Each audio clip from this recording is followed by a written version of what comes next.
Hello and welcome to Wake Up Missoula. I'm Scoot Ranf. I'm Noel Mackley. I'm Josh Many. Good morning, everyone. Good morning, everyone. This is our Missoula local, super local, hyper local morning show that we started, and we're on our second week.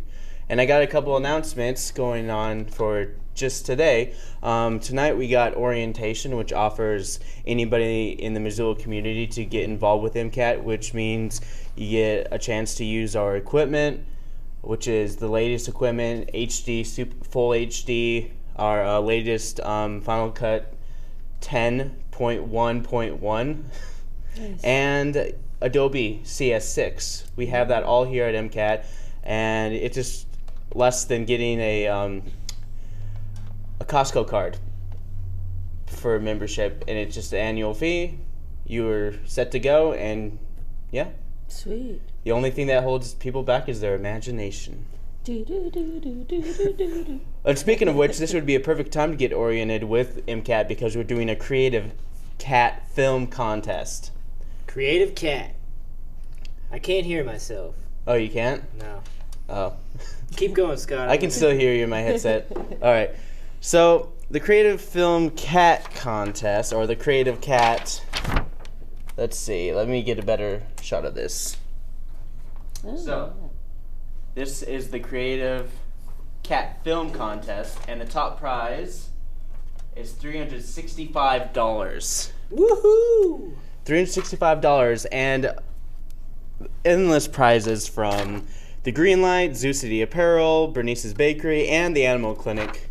And of course, our deadline has been updated from March 31st into April. Oh, good. Nice. So we give everyone a little more time to work on their Creative Cat film contest. The only rule is that it has to have a cat in the video, either directly, indirectly. You can talk about a cat. You can have the word cat in the video, but as long as there's a cat somewhere in this video, that's the requirement, and no longer than 2 minutes. That's it.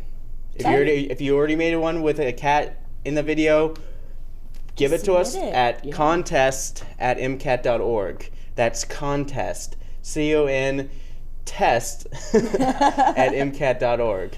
That sounds like a good deal. Yeah. I mean, why wouldn't you want to do it? 2 minutes, $365. Yep. 2 minutes. 2 minutes could seem like a long time to make something pretty interesting. The 2-minute is 2 minutes or maximum. If you want to do a 15 or 30-second video, you're more than welcome to. Oh, okay. Okay. So it could be real fast. It could be really fast. It could be like you're just walking down the street, a cat like attacks your face. and that then would you be just it. win $365. That's it. That would be awesome. That would be Yeah. simply awesome. Someone might do that now. Yeah, you guys Yep. should look into it. Yeah. Oh, and another announcement from MCAT. We are now going to be starting doing summer camps. We have our new dates for the summer camps. So if you have a kid aged 9 to 13 who wants to get involved, who wants a summer camp, basically it's like a movie making camp, and you get a chance to come down to MCAT, learn all of MCAT stuff, all in a week, and basically become an expert. If you have a kid who's interested in making movies, we can show them the way. Yeah, the next Steven Spielberg. Come on, kids. Mm-hmm. Nice. He got That's started so at a young cool. age too. Yeah. That's really cool. Get into it, you guys. Mhm. Yeah. Pick up a camera and start Find a rolling. kid. So what else you got for us, Scott? Well, what else I got for us? I would like to quickly show everyone our Facebook page because It is awesome. it is awesome, and we can get all the content from today's show and other shows that we've done in the past, from our clips we've shown to the whole entire episode. And also, you can go on to mcat.org and find out more information. We're also streaming online. You can watch us right now. If you don't have a charter cable, you can actually watch us online because we stream online on Channel 7. And we can also be on your Android phone. Oh, nice. Do we have an app?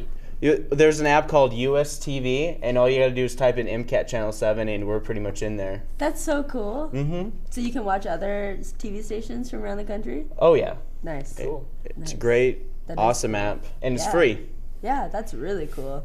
And let's see.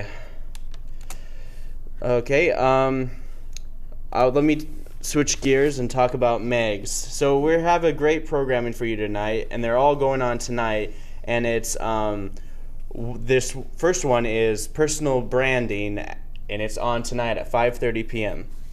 And here's a quote. It was 2002. I was like, and I was bored. I didn't have that much to do, so I started a blog.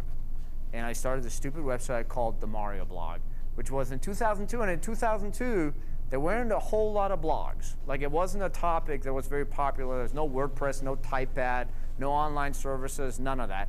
And I just started blogging. So this is the University of Montana Assistant VP of Marketing. He discusses his personal branding journey to landing what he calls his dream job through the university. And I think this is a great video that people should check out at 5:30 tonight, Wednesday, the 12th. And right after him, we have a piano recital that we do as well, and I'll show you.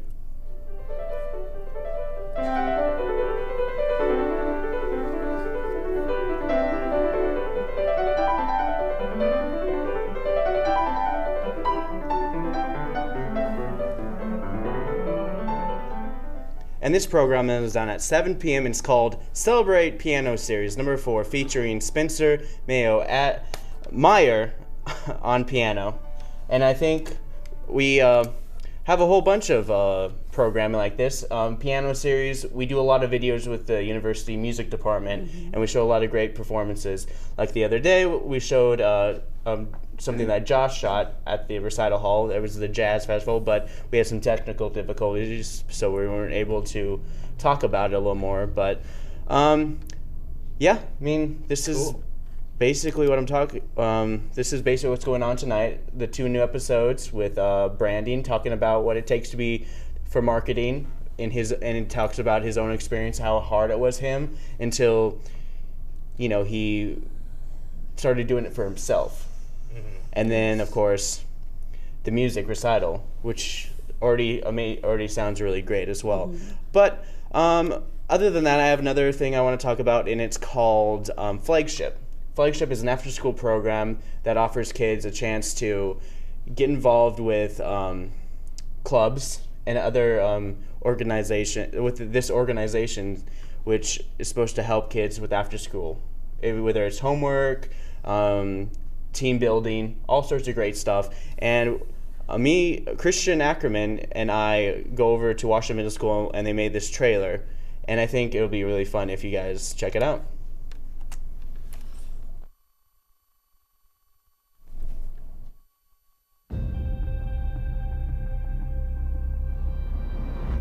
An hour ago, a bomb blew up the Kremlin.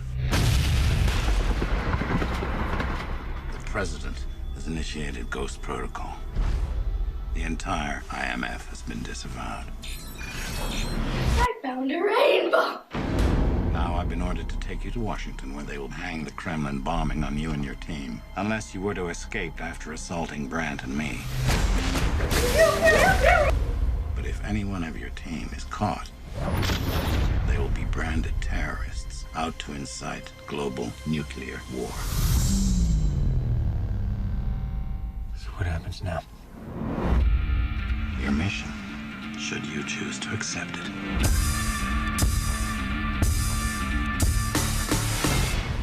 So, what's the play? We could put them in a pizza.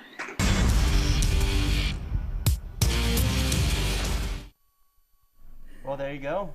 That's hilarious. We have other videos like that I would show, but for right now, Noah's got a lot of things to talk about. Yeah, I've got some stuff going on. Okay, so I'm going to start out with weather. Today, currently it is 24 degrees, and it feels like 24 degrees. We have no wind. It's supposed to be a high of 50 degrees today, so it's going to be pretty warm, and 0% chance of precipitation, and the same with tomorrow. Tomorrow and today, really warm, no clouds, pretty clear. It's gonna be nice. I'm excited. It's spring, you guys. Yeah. Yeah. It's going to be great. Yeah, I'm into it. It sounds good to me. We've got some events going on. Today at 10 o'clock is the Art and Science of Herbal Medicine Making at the Swan Ecosystem Center, which I think this is awesome. This sounds really good. So I'm going to read you guys what it says online here. Learn about the art and science of herbal medicine making with Britta Blodorn. This class covers an overview of common herbal preparations and basic skills of home medicine making, including herbal infusions and decorations, extracts and tinctures, herbal syrups, and infused oils and salves. Learn about medicinal teas, tinctures, herbal honeys, and oils, and how to make your own. Britta will introduce supplies, tools and equipment, materials, useful botanicals, resources, and literature. So that's going to be pretty sweet. It's going to be really sweet. Yeah, I wish I could go to that. And then another event that we've got going on is tonight. 5:30 p.m.? Yeah, tonight at 5:30 p.m. At the University of Montana. It's a political history of women in Montana. Diane Sands, women's history scholar and former Montana State Representative, presents a lecture in honor of Women's History Month and the centennial of women's suffrage in Montana. The talk coincides with the opening of Women in Montana Politics, an exhibition at UM's Mansfield Library. The lecture is co-sponsored by Humanities Montana and the Mansfield Library. So I thought that was interesting. There's a really cool little exhibition right now in the library that I've walked by a couple times. It looks pretty sweet. Yeah. And then also tomorrow from 3:30 to 5 every Thursday in the library is Lego Club. Yeah. You can bring your kids. I mean, I want to go. Bring your kids, play some Legos. Lego and Duplo pieces are provided, and kids under 12 have to have an adult. But it's every Thursday in the children's room on the Dragon Rug in the library from 3 to 3:35. Yeah, I don't know. I thought that was really fun. I would love to go to Lego Club if I didn't have responsibilities. We all could just play with. We could all just do Lego Club. Just play with Legos. And then I found some videos. I want to show this sweet one. It's this video that someone took of Montana from the air. So I'm gonna play on that. Yeah.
Sweet. Yeah, that is awesome. Yeah, it's great isn't this footage, majestic? great everything. I wonder what kind of camera they use because it's really nice quality and everything. Yeah, it is. I know. We live in such an awesome state. Yeah, we are so lucky. So what else do you got for us, Noel? I have a song. I have the Missoula song. Do you guys remember Jewel from back in the day? Yeah, I just realized that. Jewel back in the 90s, early 2000s. I loved her. I loved her. Okay. Yeah. Oh, yeah. Oh, I think she's a great. Cool, she made a song about She made a song about Singer-songwriter. Missoula. And it's, I don't know, I liked it. Yeah, this is it. When the world is getting you down and your head starts spinning round and round, there's just one thing to do. Head to the Garden City where they'll welcome you. Yeah. Do you wanna, do you come on with me to the city of Missoula where the mountain air will surely clear your mind. Yeah, do you wanna, do you come with me to the city of Missoula on a summer day? The Clark Fork River's gonna cool ya in Missoula. If If you like fly fishing, this is the place. If you like fly fishing, this is your place. Or head to Charlie B's for a local hang. Or go to Brennan's to catch a wave. Or cheer for the Grizz or the Lady Grizz. Yeah! Do you wanna, do you come on down to the city of Missoula? Yeah, where the mountain air will clear your mind. Do you wanna, do you come on down to the city of Missoula? The summer air and the Clark River's gonna cool ya. When did Jewel make this one? I think in 2010. Wow. Yeah, she was here a couple years ago. So I'm pretty sure in 2010 she made it. Yeah. I don't know. It's good. I like Jewel a lot, and I like this song. Yeah, it's cool that such a huge superstar made a song about our town. Yeah. And that she liked it here. I mean, how could you not love Missoula, though? I feel like a lot of bands that come through here for the first time definitely come back. Yeah. We just have a good crowd, and it's fun. But yeah, that's it for me today. What do you guys got going on? Josh, you have Josh next? has a lot to talk about in Yeah. terms of Capstone let's hear and it. senior project. And school board was last night. School board is a monthly meeting that happens every second Tuesday of the month at 6 p.m. and it talks about the Missoula County Public Schools and their policies and what they're implementing for the next coming year. Because for them, this is their beginning of their new fiscal year for the school. Okay. Yeah, so last night's school board meeting, they wanted to approve the Capstone project graduation requirements. So basically, the Capstone project is like a senior project, and seniors must do it in addition to 24 credits. So they were talking about trying to approve this motion, and if the motion passed, it would be effective next year. But ultimately, they sent it back to the Teaching and Learning Committee. But before doing that, they had a comment period. They did a discussion within the Board of Trustees, and then they also had opened it up to public comment. So what I'm going to do is play a few sound bites for you from last night's meeting.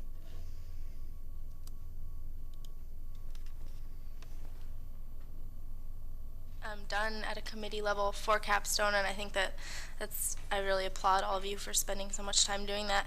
I have a few concerns just as a past student. I did complete senior projects and have gone to senior project presentations for 3 years, and then some of my own classmates.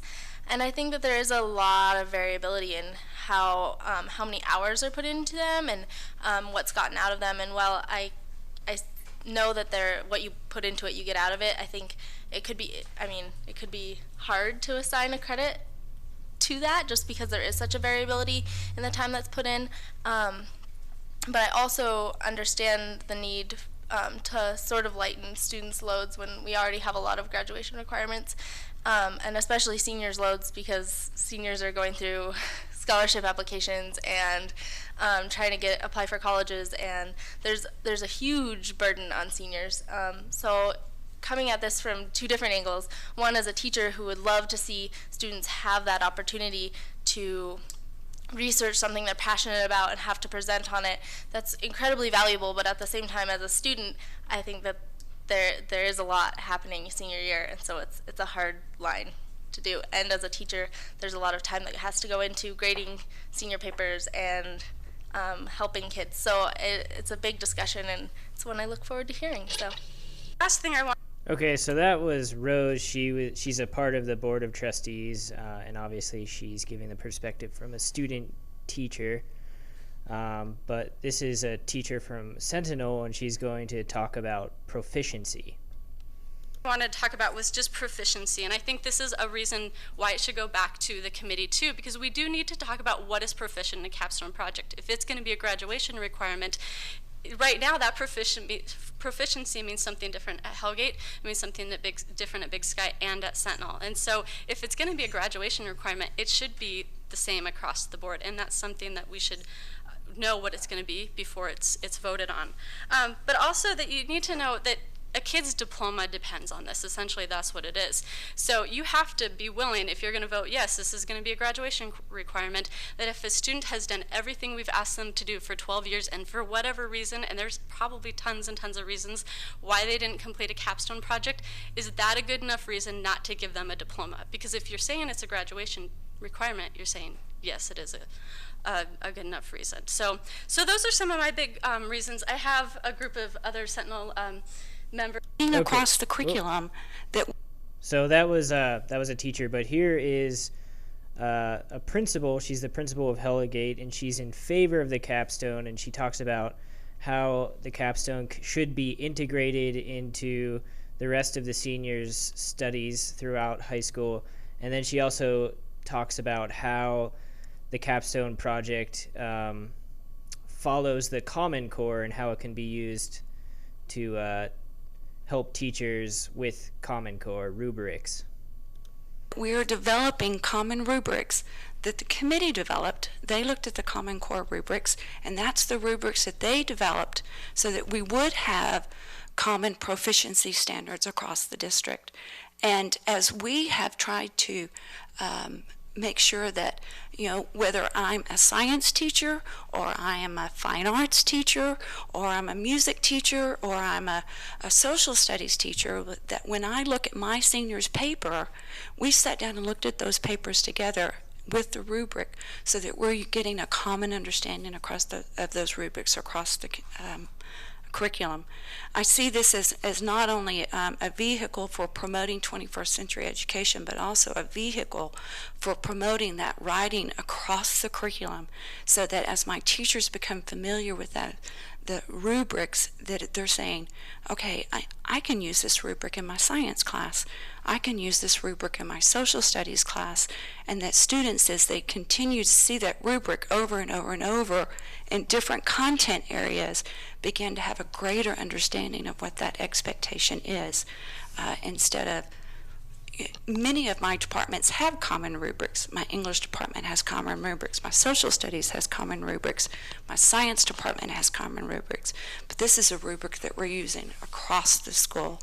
So it is improving the quality of our education as well as improving an experience for our seniors. Okay, so that was the principal, and here's a counselor from Sentinel, and he's going to talk about how he thinks the Capstone project is too much and how it could negatively affect the mental health of students. We keep pushing. They're a competitive bunch. I'll tell you, my class is a competitive academic bunch, and it gets to the point, I'm only taking 3 APs. Johnny's taken 5. And this component added on their plate, I guarantee you, it won't be a 15-hour do it. It will be an excellent piece that will drive a lot of them. It scares me. The mental health piece right before this, you've placed CSCT people in our buildings. It's a fear of mine. We have kids that are struggling because of what we have done. The 24 credit, we haven't got through that whole experiment yet. This is the first class to look at the graduation rate of how many kids can get there. This is another piece that you're going to add on that.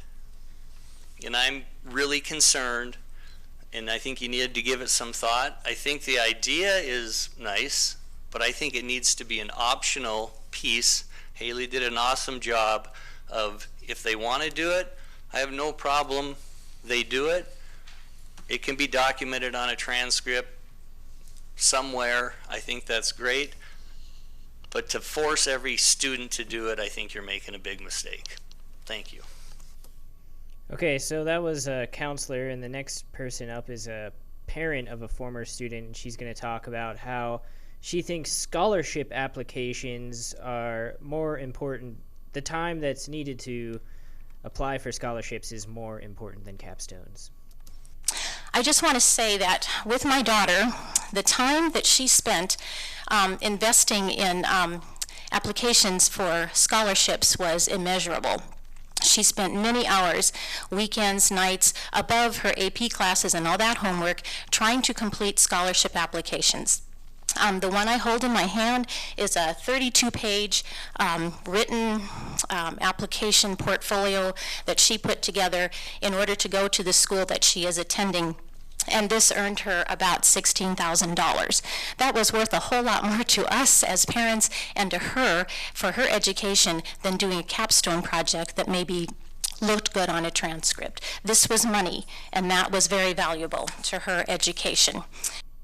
Okay, so yeah, that was... She's got a good point. Yeah, so a lot of people had a lot to say, obviously. That wasn't even a quarter of what people said. It went on for a really, really long time. You said you were there for 4 hours. Yeah, I was there for 4 hours, and... Capstone senior projects has always been a hot topic here in Missoula for sure. But for the most part, like throughout all the high schools, about only Sentinel High School is the only school that doesn't do capstone, aka senior projects. And I guess the other two schools have been kind of pushing it on them. In a lot of ways, sometimes it's schools. I think Sentinel in some ways thinks some schools should keep their policies to themselves. But then again, it's all part of the same network, Missoula County Public Schools. And what I think that Missoula County Public Schools is trying to do is trying to set a on the board, across the board precedents. Yeah, well, that was one thing they were talking about. It was they were talking about how Capstone embodies the 21st century model of education. And, you know, for the most part, people agreed that well, not for the most part, but a lot of people agreed that a capstone is a good thing. But, again, ultimately they sent it back to teaching and learning because they thought that what they were trying to pass, they thought the motion wasn't fully succinct. I totally agree with that 100%. When I went to the PNP meeting and I heard everyone's statement on this, they seemed like it was a good idea at the time, but it's just so like very up in the air at this point. It's not written down. It's not on a syllabus. Well, that syllabus would be like an example or something like that, but then again, they need like an outline, like a perfect outline, pinpointing every little thing, every little step that does along the way. And of course, when I was going to high school, they did have somewhat of a rubric that you had to have your major paper turned in, and then your senior project has to be done by a certain time. Well, how was it for you? Did it seem like it was too much? Did you seem overwhelmed? Well, you have the whole entire year to do it. So let's say you put in an hour a day. That's more than enough time. It's like, that's what I did. It's like I managed my time wisely, and I did it. It's, for me, I think it's, as my opinion, I think it's a great opportunity for kids to bridge the gap between post-high school and the real world. Get a chance to get out there. It's basically, senior project is you're becoming an apprentice to a mentor. Yeah. Hands down, that's basically an apprenticeship. Yeah. I don't know. It seems like a good idea to me, but again, it seems like what you were saying, they need to suss it out a little bit more and get in the fine details before they pass the motion, I guess. I think a lot of the schools already do have a good fine details. They just need to present it in a way where Sentinel can be like, okay, this makes sense. We can actually do this rather than have to worry about, like they said, 5 AP courses and all this stuff. Why do you think there is so much resistance from Sentinel High School? I don't know. They haven't done it for 15 years, and it's been going on for more than 15 years. The other two schools. Because when you're a senior, you don't want to do that stuff. I mean, you've just been in school for 11 years. You're like about to get out. Why? I don't know. When I was a senior, I wouldn't have done any of that. I didn't want to be in school. I just wanted to get out as quick as I could. And I feel like that's how a lot of them are thinking. Right. But yeah, we're basically running out of time. We only have about 30 seconds left in the show, so I would like to say that this is a great topic, and I would like to hear what you guys think and post on our Facebook page about what you guys think about senior projects, capstone projects, and all this stuff. Just log on to our Facebook page at Wake Up Missoula. Yeah. Yep. And for Wake Up Missoula, I'm Scott Ranf. I'm Noel Mackley. I'm Josh Minnie. Thanks for watching. Have a good day. We'll see you Friday.